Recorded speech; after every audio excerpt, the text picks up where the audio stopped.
muy rápidamente qué es el trabajo que estamos haciendo, qué es lo que hemos visto de momento. Hace un par de semanas, bueno, llevamos ya un par o tres de semanas buscando fosas por este lugar. Nos habían mandado primero a una zona un poco más arriba, en unas curvas, en las que se suponía que tenía que haber una fosa de entre 20 y 30 personas. Todavía no hemos dado con ella, seguiremos intentándolo. Esto es un trabajo que lamentablemente ha pasado muchísimo tiempo. Los testimonios y la gente que conocía los lugares exactos ha ido muriendo. Y a día de hoy esa información nos llega de manera indirecta y por lo tanto es mucho más difícil saber los lugares exactos donde se localizarían. En este caso, mientras estábamos trabajando en aquel lugar, se acercó muchísima gente que nos señalaba este paraje, la Valleja de los Muertos, a la que se le llamaba así precisamente porque había varias personas enterradas. Nos decían que había diferentes fosas, pero no sabemos ni cuántas ni qué número de víctimas se encontrarían en ellas. Por lo tanto, una investigación previa que se había estado haciendo, investigación histórica para intentar saber las identidades de estas personas y de las que estarían cerca del término municipal de Casasola. Esa investigación histórica nos daba, a día de hoy tenemos alrededor de unos 15 nombres. Esperamos que ese número de nombres vaya creciendo, el número de identidades que vayamos conociendo, pero llega un momento en que la investigación histórica tiene un límite, y ese límite llega en el momento en que tú no sabes qué personas han venido a parar aquí desde el lugar donde las secuestraran o donde las estuvieran retuviendo, etc. Por lo tanto, llega un momento en que la arqueología tiene que dar respuesta y ayudar un poco a la investigación histórica, y es ese proceso el que estamos haciendo ahora. Venimos a buscar estas fosas y tenemos que saber el número de personas que hay aquí, en este lugar. Creemos, veis dos fosas, en esta primera fosa, que fue la primera que apareció, hay dos personas, veis que estamos empezando a sacar el primero, está totalmente boca abajo, toda aquella parte que veis allí, las costillas, la zona de la pelvis, las piernas que venían hacia aquí, está totalmente boca abajo. No veis el cráneo, hemos sacado la parte de la mandíbula, que es lo que había quedado in situ, porque la máquina retroexcavadora sacó parte del cráneo y lo tenemos en la caja ya para poder restaurarlo y ver si presenta algún tipo de herida o algún tipo de evidencia que demuestre la causa de la muerte. Aquí tenemos otra persona, aquí veis un brazo que viene hacia acá, este es el cráneo, esta es la escápula, la parte de atrás, y aquí veis un montón de costillas que no tienen ningún tipo de orden. Allí sí que las veis ordenadas, aquí no. El cuerpo está totalmente retorcido, es decir, está boca abajo, pero la parte del cuerpo está así. Entonces, al estar así, se mezclan las costillas izquierdas con las derechas, las vértebras, el esternón está por ahí en medio, y es lo que provoca que todo esto tenga un desorden y haga que sea mucho más difícil interpretar por dónde van los huesos. Por eso es un trabajo mucho más minucioso y tienes que estar mucho más atento a ver qué es lo que sale. Como la arqueología, como os digo, tiene que dar respuesta, la antropología forense, la que estudia los huesos, nos tiene que intentar decir edades, alturas y el sexo de la persona, si es un hombre o una mujer.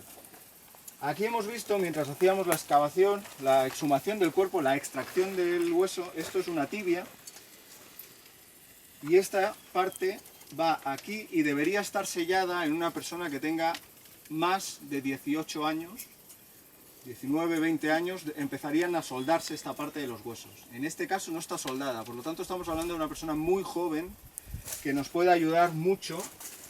Esta es una parte, aquí esta parte también de la tibia, le pasa exactamente lo mismo, no está soldada. Por lo tanto, un forense posiblemente determine que esta persona era muy joven, 17, 18 años, 19. Eso es un dato muy bueno, porque tenemos una fosa de dos personas con una de ellas muy joven. Además, veis los zapatos, veis las suelas como han quedado, aquí se ha conservado un poco mejor, veis el pie dentro del mismo zapato, esta parte de aquí del cuero es lo que se ha ido conservando al estar boca abajo.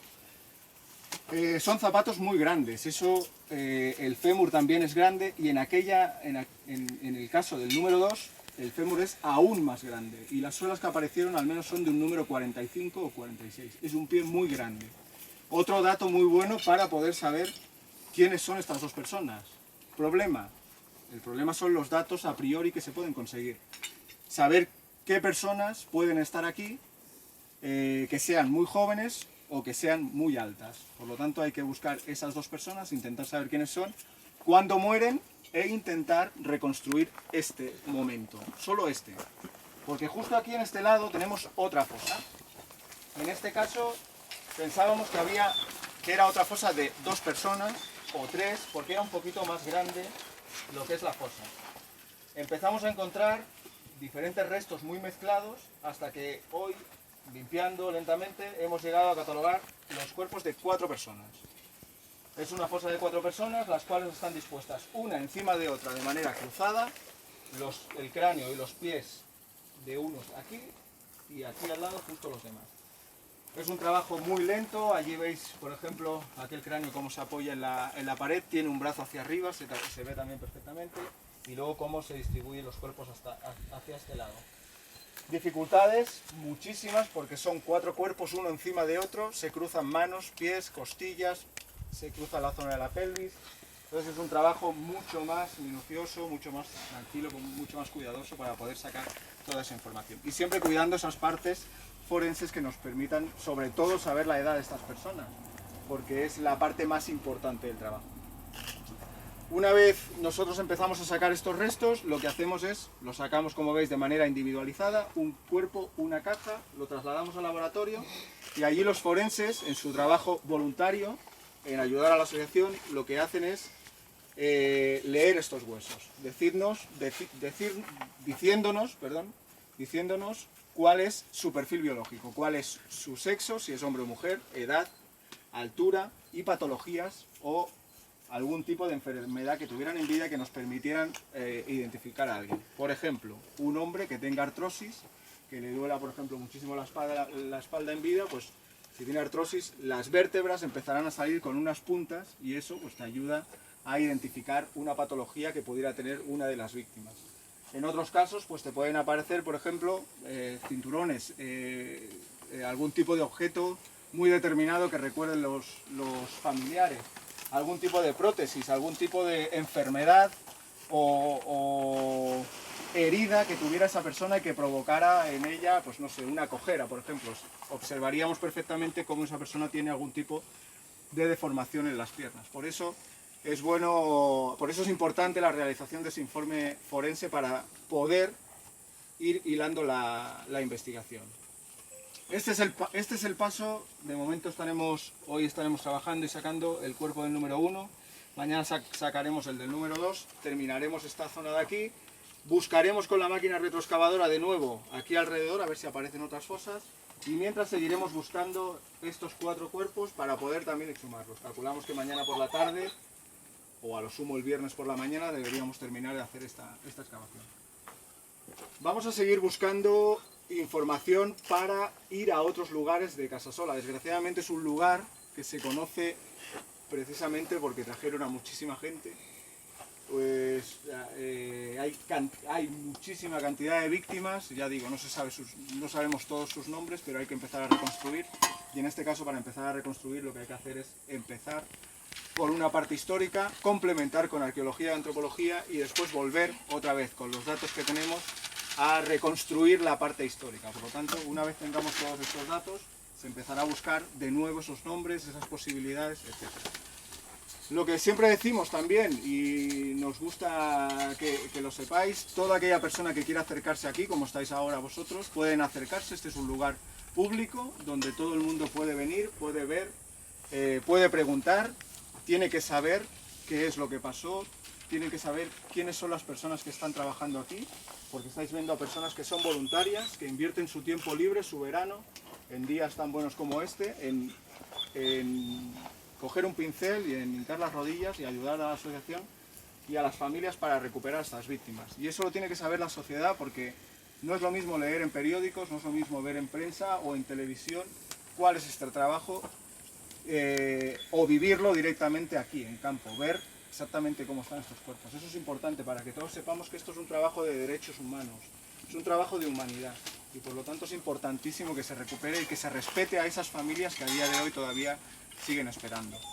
Esta mañana hemos puesto una denuncia, como hacemos siempre, en el cuartel de la Guardia Civil denunciando que han aparecido unos restos con evidentes signos de violencia, esperando, como esperamos siempre, que la justicia ponga en marcha una investigación, abra un expediente sobre este tema y empiece a investigar qué es lo que sucedió. Eso debería pasar en todos los casos en que la asociación abre una fosa común. Desgraciadamente aquí no ha pasado todavía ningún guardia civil, no se ha acercado ningún juez y nadie nos ha dicho qué estáis haciendo con lo que estáis encontrando. Así que la justicia dice que estos crímenes han prescrito, que hay una ley de amnistía del 77, que hay unos artículos de la ley de enjuiciamiento criminal, la LECRIM, que te dice que no puedes investigar, que no son competentes los juzgados y que por lo tanto estas personas no merecen justicia. Nosotros lo que hacemos es seguir lo que ellos llaman una cadena de custodia y hacemos un proceso siguiendo una metodología totalmente científica, porque a día de hoy ya digo que no hacen nada, la justicia no hace nada por estos crímenes, pero si algún día quiere poner en marcha una investigación por ello, que tenga sobre la mesa informes completos de quiénes son las personas que hemos trabajado aquí, cómo estaban dispuestos los cuerpos, cuáles son las evidencias que aparecieron, sus objetos, cuándo fueron exhumados, momento, hora, absolutamente todo, para que ellos puedan investigar estos crímenes y tengan sobre la mesa esos informes técnicos firmados por personas técnicas y profesionales que realizan este trabajo. Por lo tanto, nosotros ponemos todo a disposición para que la justicia y el Estado puedan hacer las cosas bien y deban hacer las cosas bien, porque desde aquí se dice que se tienen que buscar los desaparecidos en Chile, que se tienen que buscar los desaparecidos en Argentina, pero nadie dice que los crímenes de aquí se tengan que buscar. Por lo tanto hay que hacer hincapié y demostrarle al Estado que esto se tiene que hacer, que hay familiares detrás nuestro que están esperando y que por lo tanto alguien tiene que darle respuesta a esas familias. No sé si tenéis alguna duda, han aparecido, ya a modo de complementar un poco la explicación, han aparecido varios objetos, siempre aparecen objetos que van ligados a las piezas de vestir, sobre todo lo que son hebillas, lo que son trabillas, lo que son suelas, ha aparecido un cinturón también en esta fosa de aquí, proyectiles que son muy importantes para demostrar la causa de la muerte de estas personas. Posiblemente a medida que vayamos extrayendo los cuerpos encontraremos orificios o fracturas en los huesos que puedan además determinar si sufrieron algún tipo también de disparo o de incisión con arma blanca o lo que se pueda observar. Y a partir de ahí creo que no me dejo nada. Ahora es el turno de preguntas. Un hueco como mucho más alto que el otro y no sé, o podría ser que hay como más, podría haber más cadáveres debajo de estos, como un hueco más grande, no sé. Es una pregunta así. Pues lo que nosotros interpretamos es que son dos asesinatos en dos momentos diferentes.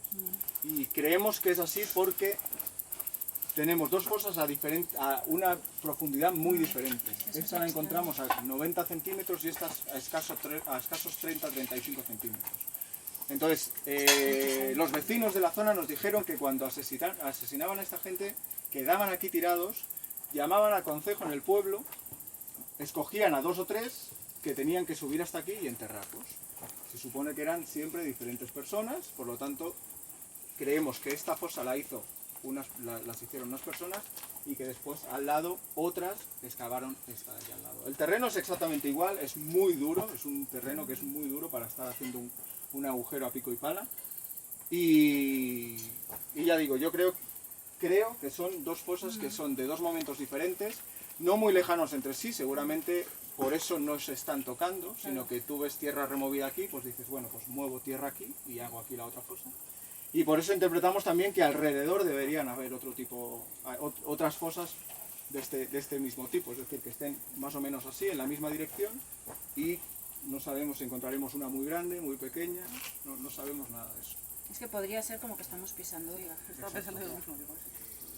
Las personas están enterradas aquí sin ningún tipo de cuidado, sin ningún tipo de... Sí, bueno, yo también, gracias por estar aquí y el trabajo que hacéis. Mi pregunta, aunque sea muy banal o muy así simple, es cuál es el indicio, o tenéis maquinaria o tenéis un elemento de alta tecnología, por qué aquí y no allí, para la máquina viene y habéis acertado. ¿Cuál es el primer punto cero para decir al 90% estamos seguros aquí.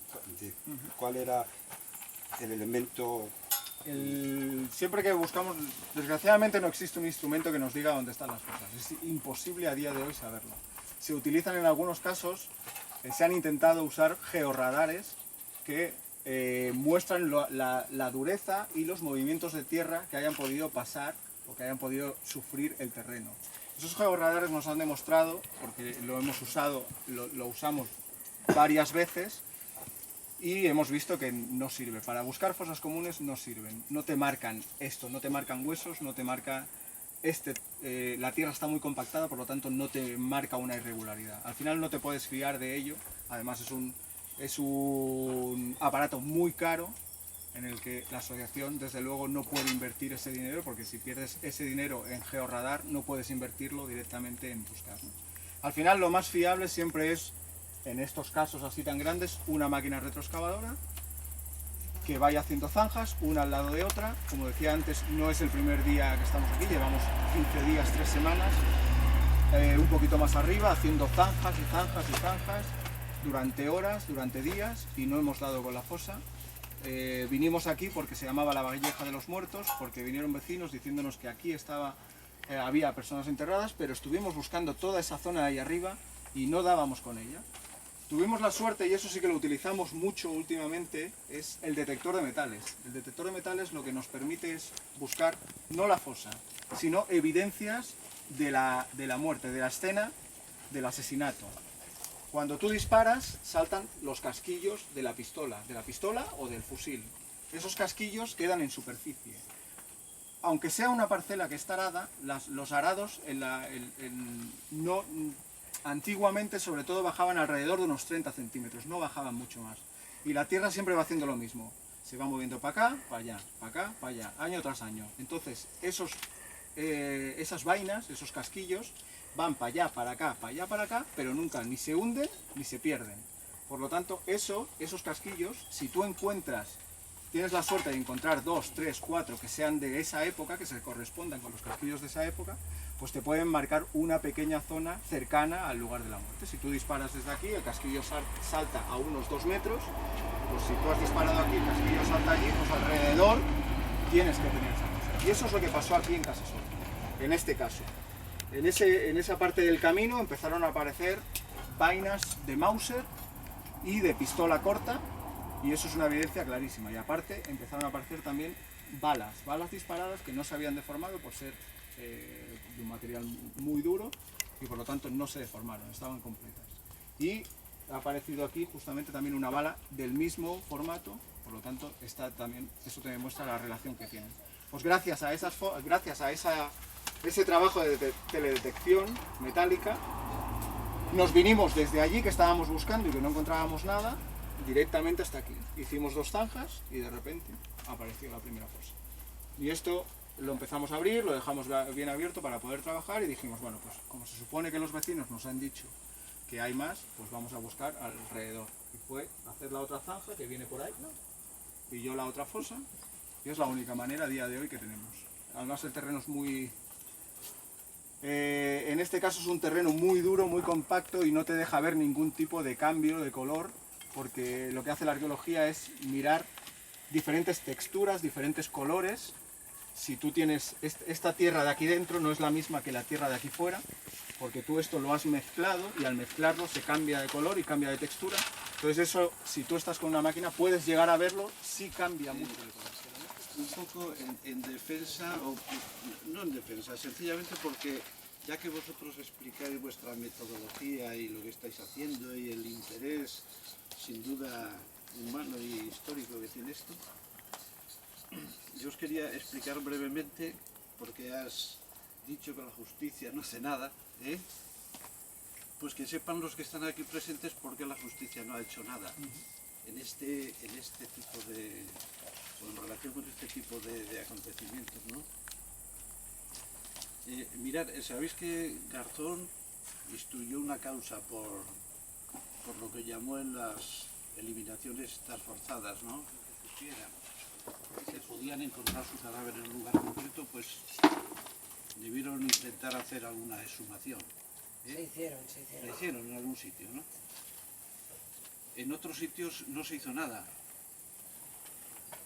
Pero no se hizo nada porque el Tribunal Supremo vino a decir,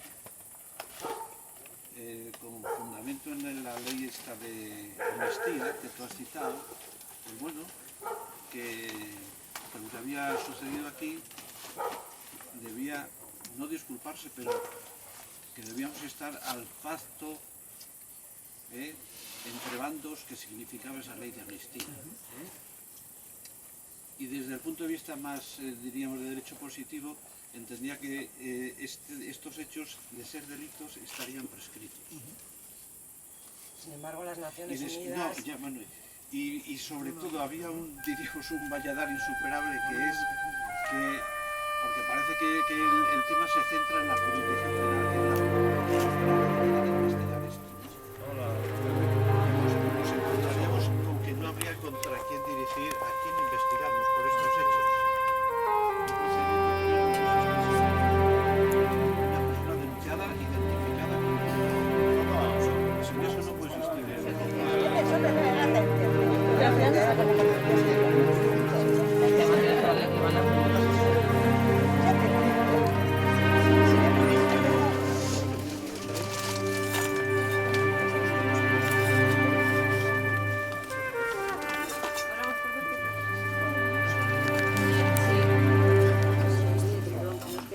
Sí, no, pues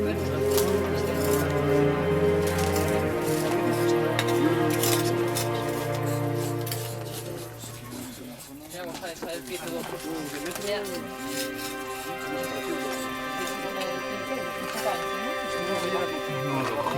Ah, vale,